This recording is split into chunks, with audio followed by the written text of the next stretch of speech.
Hello and welcome back to the Board Book Geek. I'm William James, I'm your host, and welcome to my dungeon.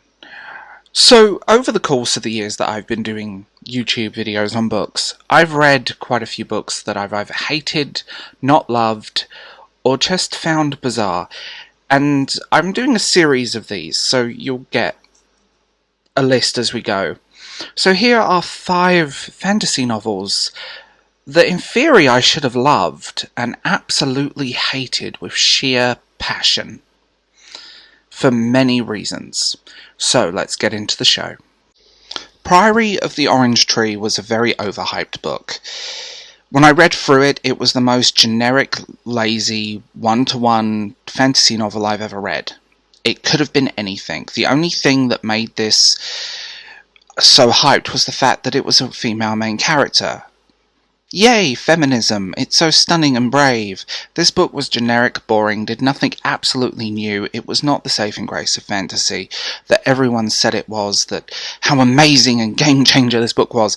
It just wasn't, and there are 2 videos I've done on this book on my channel, and both of them I will stand by today. This book was generic, boring, completely one note, rushed in the second half, and really didn't do anything. It was just a generic play-by-play fantasy novel with absolutely nothing else for it. The only difference was it was a woman. This remains one of the most controversial opinions I have. I do not like The Wheel of Time.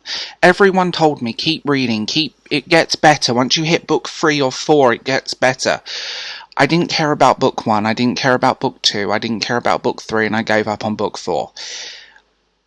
I get what they're saying, but a book should grab you from book 1. You shouldn't have to force yourself through a series just before it gets good. And I have better things to do. Is this a bad book? Not necessarily.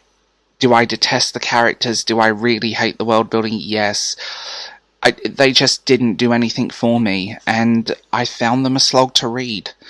Tolkien does this better. There are countless other fantasy novels and fantasy writers, new and old, which do this kind of group fetch quest story better than Jordan. And I know the Daniel Green fans hate me, and I know there's a whole Reddit thread on why I was wrong about my opinions. But seriously, it was boring. It did nothing new, and it just felt like, I've read Lord of the Rings, so I'm going to write a fantasy novel. Don't read this, read Lord of the Rings, it's better. Children of Blood and Bone. Not only did the writer make a massive twat out of themselves on the internet, it was kind of embarrassing, and I'm amazed the other writer was so nice about it, because, you know, sending children to attack another writer is not a good look. But this is Avatar: The Last Airbender fanfiction. Literally, it's characters, story beats, plot points. It's the Zuko arc from Avatar: The Last Airbender. It doesn't do anything original. The setting is nice, but it's kind of boring, but it's literally Avatar, and I'm amazed no one's pointed that out. Like, the storyline, the plot beats, everything. I was like reading it, and I was thinking, I've read this before, and then it clicked. There it was.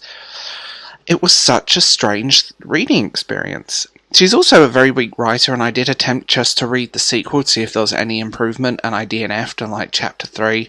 It was generic and boring, and again, borrowed a lot of ideas from Avatar: The Last Airbender, and I swear there should be like a whole subgenre of things that are Avatar: The Last Airbender-esque.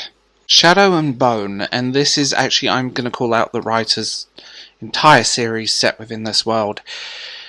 This makes no sense. It's a very generic fantasy story, and everyone said, oh, this is better than Nevernight. No, it's not. The only reason people say that is because a woman wrote it, and it gets a free pass. No.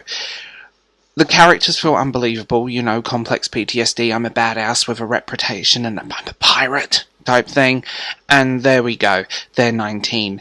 The characters are completely generic, the world is not particularly well built, and just generic. That's the only word I've got for this. It is a super generic revenge tale with weak world building, well, the whole series in general. One of them's more of a revenge tale, one's more of a... But this whole series is just weak and generic. The world building isn't good, the characters aren't particularly great and very unbelievable within the setting, and just overall disappointing. This was not a good book, and one that I'm so happy that I just gave up on this series. The Son of Storms is a reasonably new book on the list, and I gave this a negative review in another video, and I just want to reiterate that. The cover is pretty. It looks like a Magic the Gathering card.